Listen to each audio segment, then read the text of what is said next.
primitive medical care of a species that had barely begun to conquer its own diseases.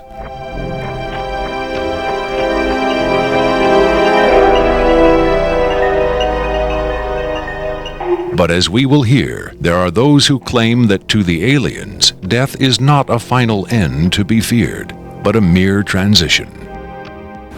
It was in the late 40s and early 50s that the U.S. government's policy toward UFOs was formulated.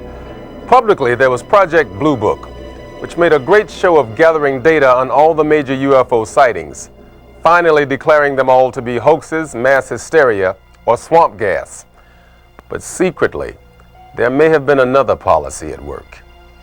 Over the years, several documents have come to light which seemingly confirm that a clandestine group, Operation Majestic-12 Group, aka MJ-12, was formed by special classified presidential order on September 24, 1947, for the express purpose of gathering information on UFOs and extraterrestrials, while at the same time keeping such information not only from unfriendly powers, but from the American public as well.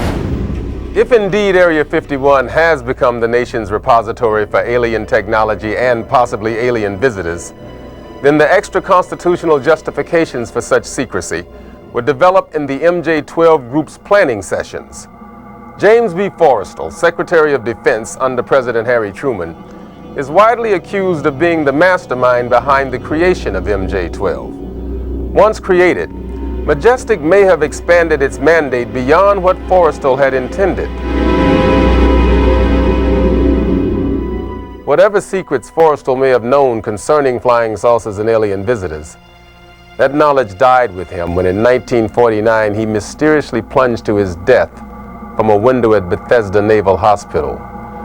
Though he was being treated for depression, many UFO researchers doubt that his death was a suicide, and point to the sinister workings of the possibly mythical MJ-12, which in their hypothesis may have been protecting its secrecy from a man who had come to believe the people had a right to know.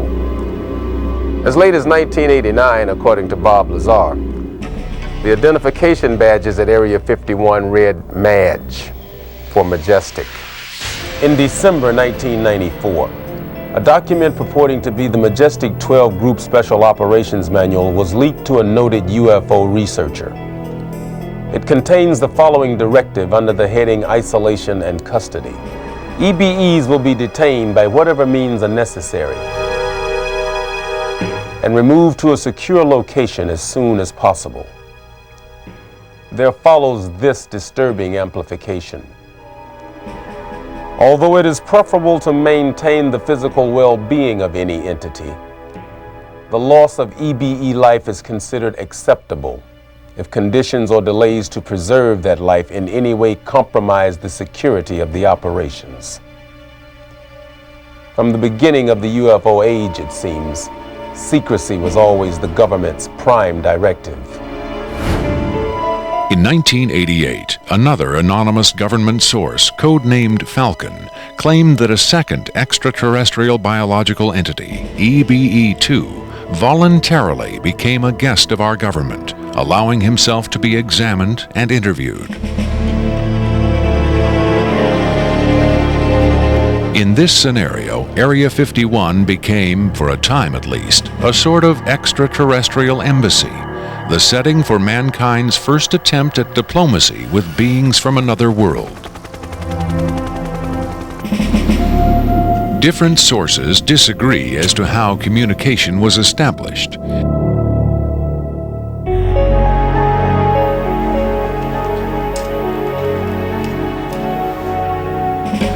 There is universal agreement that the EBEs are incapable or unwilling to speak human language. In addition to the pictographs used by EBE-1, it has been reported by Falcon that in the early 1950s, EBE-2 was fitted with some sort of artificial voice box, allowing him to speak words, and that he learned the English language very rapidly. Other sources doubt this story, however. By our kind, do you mean we Americans? What has been reported most persistently is that the aliens communicate via thought projection or telepathy. would have been tortured, made to give up their secrets, instead of questioned in this friendly manner. We cannot be forced to communicate. Has it been tried? Not by us. We speak to who's ever willing to listen. The idea of telepathic communication with alien beings carries with it the same doubts and controversy attached to telepathy itself. Do the practitioners of this ancient art really have the ability to read minds? Or are they crafty charlatans who simply tell the listener what he or she wants to hear? If the cynics are right, then the self-proclaimed telepaths recruited by the government in the 1950s were playing an astoundingly daring hoax by claiming to speak for the mute visitors from the stars. Defenders of telepathy call this notion preposterous and point to the long history of government-funded research into mind reading as proof that their science has merit.